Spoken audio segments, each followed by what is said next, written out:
Well, for more on that breaking story of former Social Development Minister Bathabile Dlamini being found guilty of perjury in the Magistrate's courts, let's cross now to my colleague Abongile Dumako. Thank you very much, Abongile, for joining us. So she's been found guilty, and we did hear that the judge was looking to send her down to the cells, but she remains free for now, right? Certainly, those breaking news coming in just now, Nombu. Bathabile Dlamini, former Social Development Minister, found guilty of perjury by this very court. Yes, certainly you did hear well.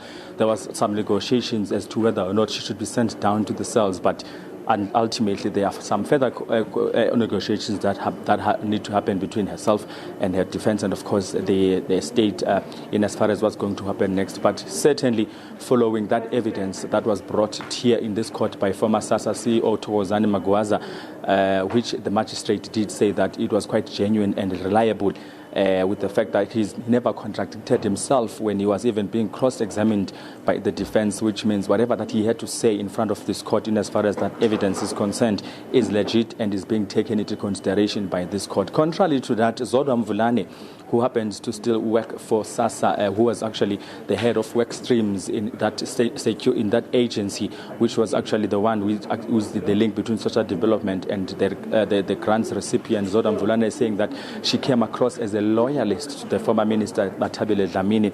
Betty Khumalo, the magistrate who's been providing over this case, saying that she cannot really trust what Zodwa Mvulane had to say here, except for the fact that she kept on going back and forth as to basically what was the role of the work streams during when Bathabile Dlamini was the Minister of Social Development. A meeting that happened in Limpopo, we understand, which in fact initially the statements or the information that was brought forward by Bathabile Dlamini's defense team that she was never part of that meeting. Zodwa Mvulane came and sat in this witness box and actually did confirm that Bathabile Dlamini did attend the meeting of the work streams, where she actually was a fist ruling in as far as what was discussed there is concerned. A lot has happened, Nombo, in this court, leading to what we've seen or just heard a few minutes ago.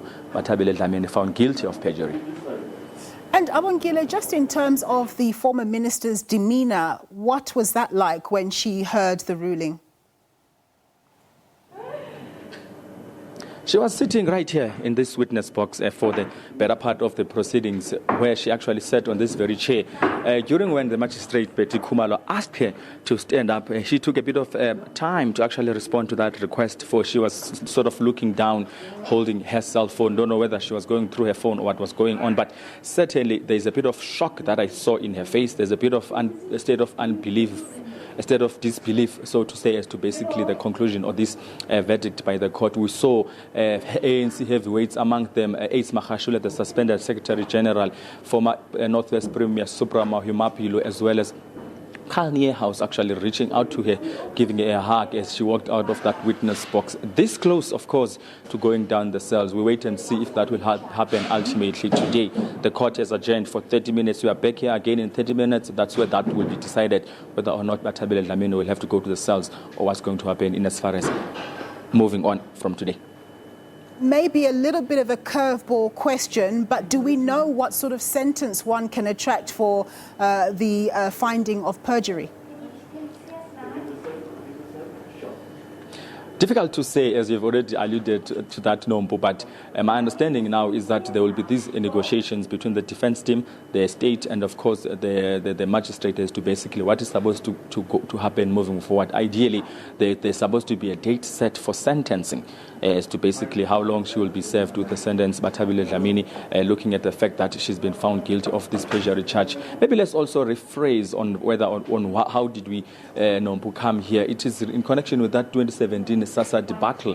Remember, millions, if not more than a million of grants recipients were uncertain as to basically whether or not they were going to get their social grants, due to the fact that the Department of Social Development was never precise or distinctive in as far as who were they going to award the contract of being the distributor of those social grants. In 2017, of course, the Constitutional Court established an inquiry which was led by the retired Judge Bernard Mwepe to actually find what was going on at SASSA and the social development during when a lot of people were uncertain whether or not they were going to get their grants. This is where the perjury thing comes from.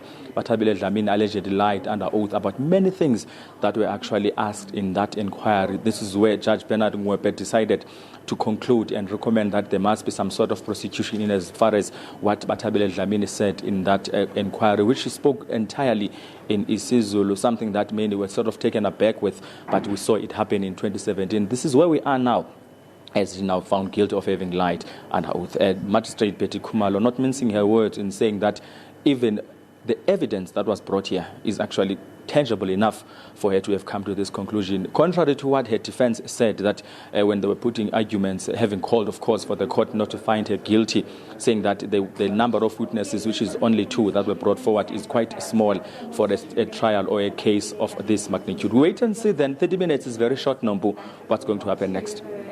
Very much for giving us that context there, Abongile, my colleague there, Abongile Dumako. We're going to go for a quick break. We'll have more news for you thereafter.